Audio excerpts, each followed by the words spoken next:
Well, my interest in Measure Q, which obviously precedes Measure T, occurred even before I was elected to City Council. I was asked to help support it. And one of the things that I thought about at that time was, well, why would I support this, right? Why is this important?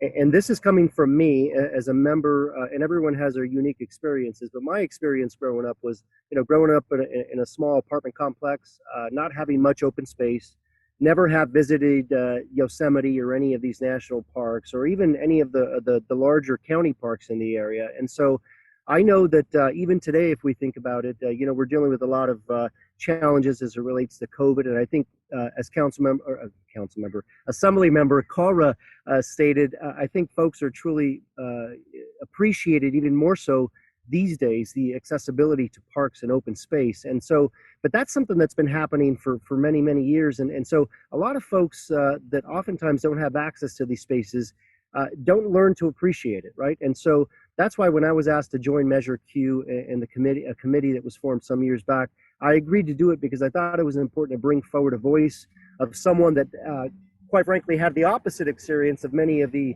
environmental advocates that maybe have visited and did have access and understood and knew that some of these open spaces existed. And so early on, I was very curious if the funding as it relates to Measure Q was really going to be, used as effectively as it has been. And I can tell you that I haven't been let down. A lot of the wonderful things that have happened, some of the examples I provided, Marshall Cotto Park, Albertson Parkway, Bill's Backyard, to name a few. And this is not even mentioning a lot of the small grants that Measure Q has allowed the Open Space Authority to give out to many small organizations around the city that are striving to provide accessibility to nature to many folks. And so that has been my experience in working with the folks at the Open Space Authority. And that's why I thought that jumping on board and supporting and endorsing Measure T was super important.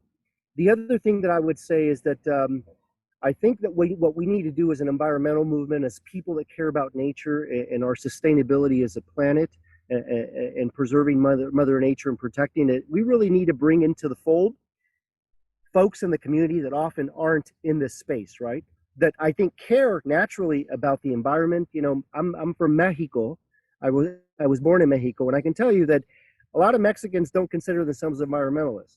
But if you ask us if we care about the land, we will say yes. We spend our days, many people in California spend our days tilling the soil, planting the food that many people eat. And so we care about the land. It's just providing that space and that opening. And that's why I think the work done through Measure Q and now that's going to be done, I believe, through Measure T is so important to bring people into the fold and include them in some of these decisions and better understanding how preserving our open space and opening these up, these channels of better understanding and, quite frankly, loving open space is very important for our community. We're all responsible for creating a better future and a better city and a better county for our residents.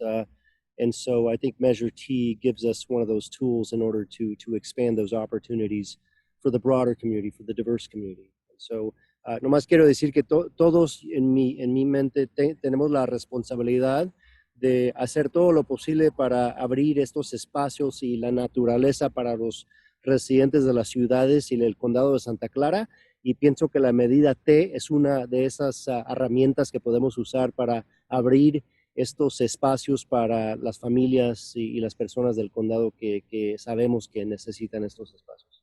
Gracias.